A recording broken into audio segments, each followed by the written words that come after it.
Bem, revisitando algumas análises clínicas recentes, principalmente de pacientes com osteoartrose de joelho, que é com o que eu talvez tenha trabalhado mais nesses últimos tempos, eu pude observar uma característica bem importante e marcante relacionada a dados clínicos, condições clínicas de avaliação, ou melhor, perfil clínico do nosso paciente de osteoartrite de joelho.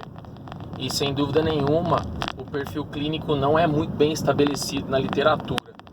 E em leitura recente, é o que eu queria compartilhar com vocês. Em leitura recente, agora, saiu a semana passada, num periódico que é de extrema relevância na comunidade científica, principalmente dessa área, que é o Osteoarthritis and Cartilage, que também lança guidelines temporais de 3 em 3 anos, um artigo produzido pelo um grupo de pesquisa da University of Southern da Dinamarca. Eles tentaram traçar um perfil clínico de pacientes com osteoartrite de joelho. E remontando ao que eu havia pensado desses meus últimos pacientes com osteoartrite de joelho, que exatamente é o relato desses pacientes na clínica. E esses pacientes normalmente relatam condições diferentes, são perfis diferentes, bem porque muitos desses pacientes, eles tiveram lesão prévia e muitos deles não, né? Muitos deles lesões por repetição ou talvez nem lesão tivesse. Eram condições metabólicas, biomecânicas, comportamentais, posturais que levaram assim à lesão cartilaginosa, até mesmo predisposição genética para tal. Então há uma diferença pontual e factual entre os pacientes com lesão prévia de joelho, seja essa lesão ou essas lesões ligamentares, tendíneas, capsulares, dos pacientes com osteoartrite sem lesão prévia. Sendo assim, esse artigo veio muito a calhar e eu acho interessante. Então eu vou tentar resumir um pouco sobre o que eles acharam. Então esse grupo de pesquisa da University of Southern da Dinamarca, eles encontraram diferenças bem importantes entre os pacientes, mais de 10 mil pacientes, para ser mais exato, 10.900 e alguma coisa, quase 11 mil pacientes que foram avaliados com relação a teste de sentar e levantar para ver a capacidade funcional da articulação, foram avaliados com relação à intensidade da dor, permanência, perenicidade da dor, quanto a dor permanecia nesses pacientes, e também avaliados quanto a IMC e qualidade de vida. E qual não foi a surpresa, né? Os pacientes foram divididos em dois grupos: os pacientes que tinham lesão prévia no joelho e osteoartrite, e pacientes que não tinham lesão prévia no joelho, mas que tinham a condição de degeneração condral também.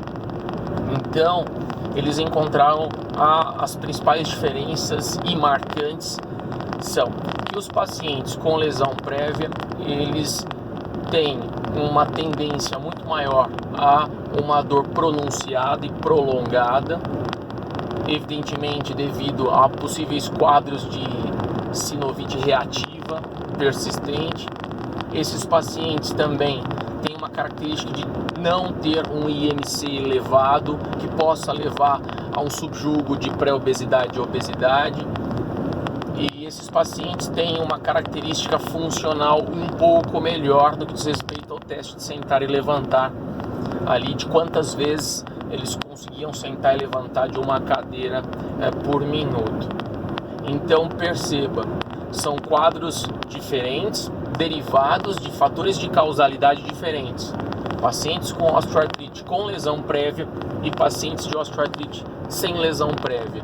E muitas das vezes no consultório a gente acaba tratando e traçando um protocolo de tratamento igualitário para ambos os pacientes, o que é uma falha estupenda. Então, ela parte desde o processo de avaliação e, é claro, né, desde a escuta do paciente, processo anamnético, e entender se ele teve uma lesão prévia.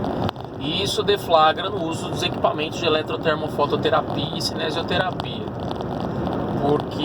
em algumas condições lesionais, a abordagem inicial é uma abordagem de inibição de citocinas pró-inflamatórias que aceleram esse processo e mantêm esse processo ativo de sinovite, como por exemplo interleucina 1, interleucina 1 beta, fator de necrose tumoral, metaloproteinases.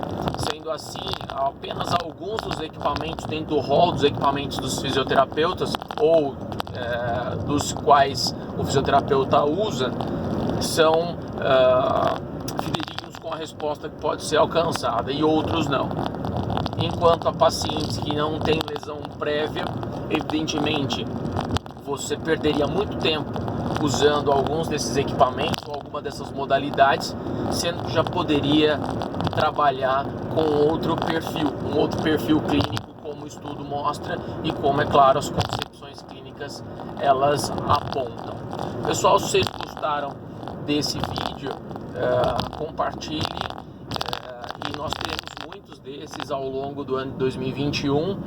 Nós temos um projeto que é o projeto do Fibro Physiocast, é o nosso podcast daqui para frente, e teremos essas postagens aí acerca dessas patologias mais incidentes e prevalentes dentro da traumato-ortopedia, sendo a primeira hoje osteoartrite de joelho, reclame de dor mais incidente aí, segundo mais incidente do mundo, só perdendo para dor lombar, para low back pain, tá ok? Então fica aqui meu forte abraço, até a próxima.